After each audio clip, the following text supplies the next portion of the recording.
Ladies, gentlemen, and everything in between, welcome to the first Siege Breakdown Recap Analysis. I'm a little undecided on the name quite yet, but essentially, we just had a Siege battle, so my clan versus another clan. That has just ended as of last night, so I'm going to be breaking it down here for you guys today. And we're going to be checking out the defensive teams, the teams that held strong, the ones that got defeated, who they were defeated by, all that sort of good stuff, as well as the gear that I get from doing this as part of a Tier 6 clan. If you're curious, right now I'm sitting at 78 fragments on Tiramisu, so we are getting very, very close to the end of this fusion, which is pretty cool. I'm definitely getting her a little bit faster than I thought I would, but that's partly because, of course, Plarium reworked this whole system. So we're going to go ahead and we're going to take a look at the overall Siege map. Now, what I was initially hoping to do is show you guys, like, hey, this is, the teams that we beat, these are the teams that we had on defense, and show you both sides of the board, essentially, so the opponents as well as ours. And I think that's what I'm going to do going forward. However, I waited until after it had finished because I thought that I'd still be able to see that information.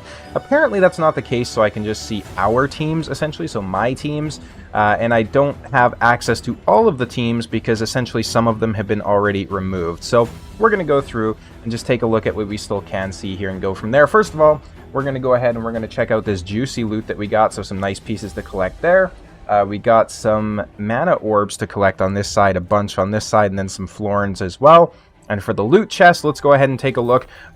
Boom, we get a bunch of very sweet looking mythicals as well as 12 Tiramisu fragments. So I think that'll put me one siege victory away from having this champion, which is pretty cool. We get a prism or a primal shard, which is nice, and then a 6-star chaos ore. Let's do a quick look through the gear here and see if there's anything interesting. This could be a very nice piece, actually, an attack banner with a 6-star, sorry, not a 6-star, with a mythical roll into attack percentage and then speed on there as well. Very good potential piece there. All the rest of this just kind of looks average, though. An HP piece here with some speeds, not bad. We got some accuracy on some banners and those sorts of good things, so decent loot. Let's go ahead.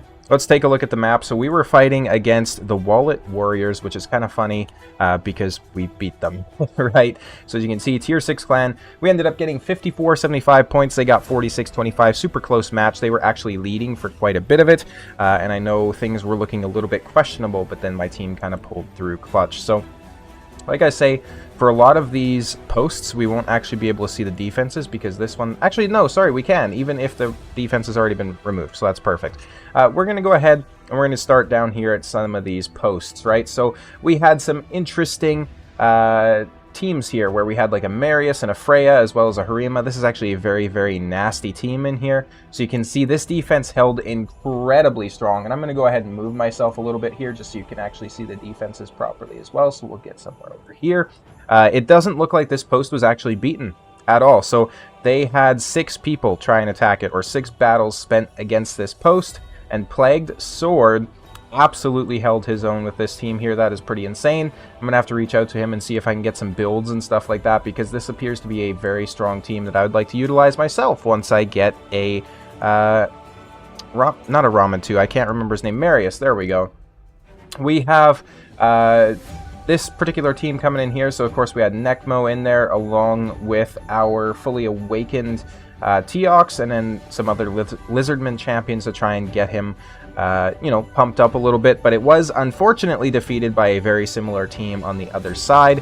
It's very hard to win defensive battles, especially in Siege, because you can very much like pick and choose which teams you want to attack, which is a bit of an ironic statement considering that later on you'll see that I actually failed to defeat a team multiple times, but it is what it is.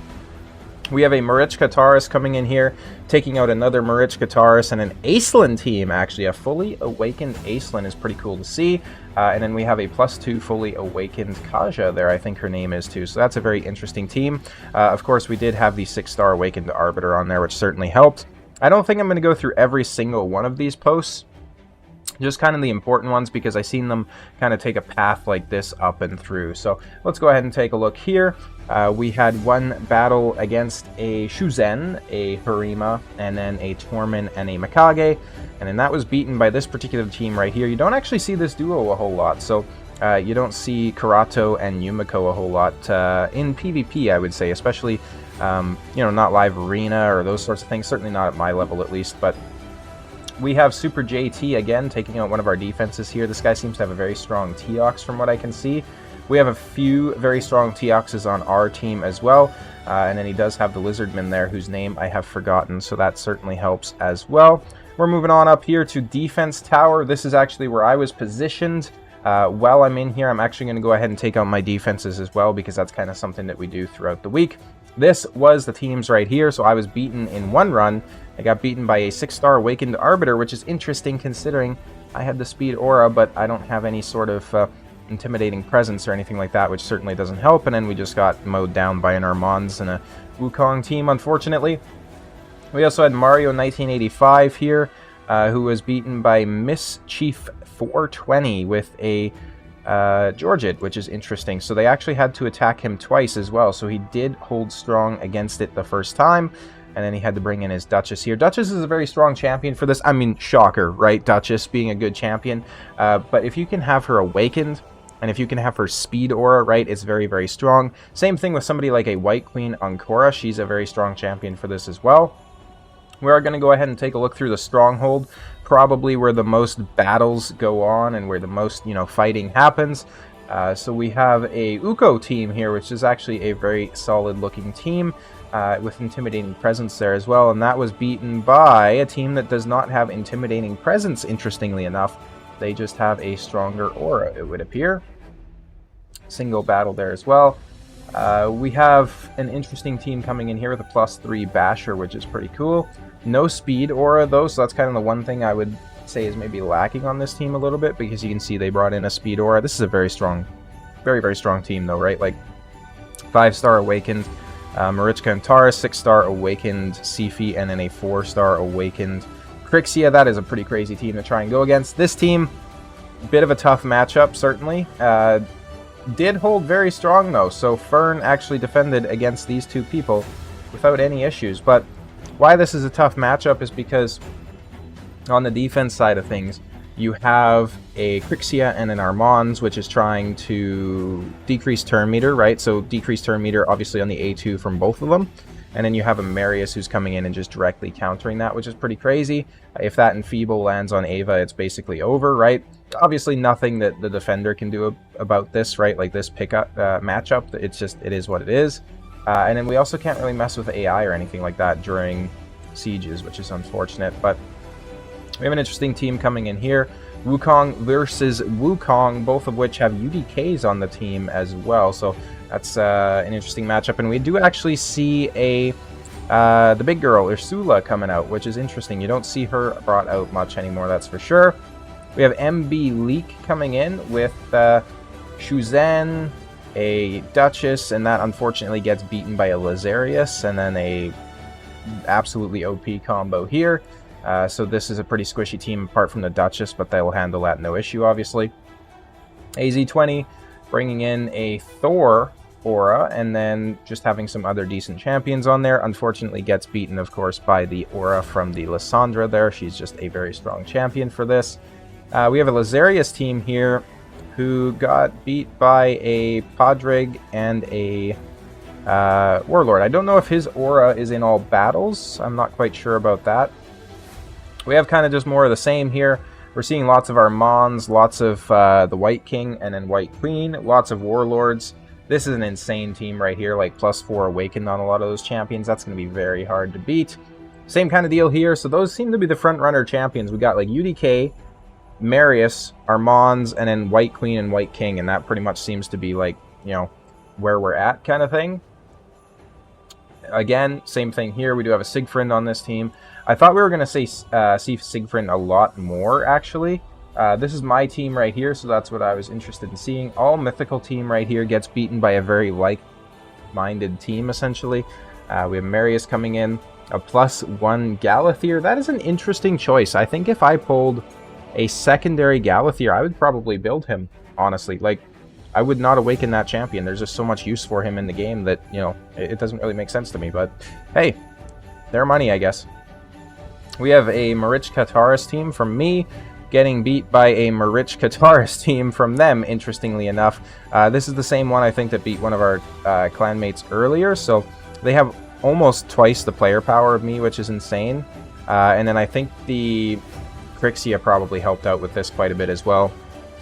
Of course, getting like the decreased turn meters, you know, resets on skills and those sorts of things. Their Taurus could probably just cycle turns pretty crazily, which there's not much I can do against that, right? So everybody, I'm not going to be showcasing builds or anything in this video. If you're curious about that, you can go check out some of my other videos where I do showcase them. But everybody on my team, with the exception of Taurus, is in Stone Skin, and then Taurus is still in like the blessing there, whose name I forgot. But it's not optimal, that's for sure. Let's just put it that way, right? Dark Rain coming in with a fully awakened Toshiro, actually. That is very nice. That's going to be very, very nice for the Chimera. Gets taken out by a Teox team. Another Galathier team here. And then we have just kind of a very nice Cardiel team here to finish things off. Cardiel is very strong for these battles as well, considering he has the speed in all battles auras. We didn't have any battles partake in this tower, apparently, it would seem. I actually tried to fight this guy, or I tried to defend against this guy, I guess. I won't be able to show you the fights that I lost since we can't see the offensive side. I mean, I didn't lose any fights. Don't you know, don't mind that. Interesting team here. So we got Carnage, Trixia, Duchess, and... oh, I don't actually know that. I don't know that one. And then going against my Uko and the rest of them there, which is a bit unfortunate. I also had a defense placed somewhere over on the left-hand side, I thought, but I could be wrong. Or we already removed it, actually. I think it was from this tower, right? Yeah. So that would be the Wukong there. So that kind of showcases where the most of the fighting went down, I think. Like, you can see a lot of these posts weren't really damaged or anything like that. We had a White Queen, White King here, going against, like, fully awakened everything on that team, which is a bit unfortunate. Shu Zhen on this team is pretty crazy. Plus 4 Sifi. They definitely weren't lying when they said they were wallet warriors, that's for sure. I think that's going to do it for the first Clan Siege breakdown, though. Let me know what you guys think, what specifically you'd like to see about this. Again, you know, I'm not showcasing builds or anything like that at this time. I might at some point in the future, just depending on if people want to see it or not. This is my reserve team right here as well, if you're curious. But of course, like I say, feedback is always welcome. At the time of recording this, I am about 4 subscribers away from 2,000, which I was hoping to hit by 2025. So if we can hit that, that would be absolutely fantastic. And thank you to all of you fantastic people for the support on the channel. As always, thank you guys all so much for watching. I'll see you next time.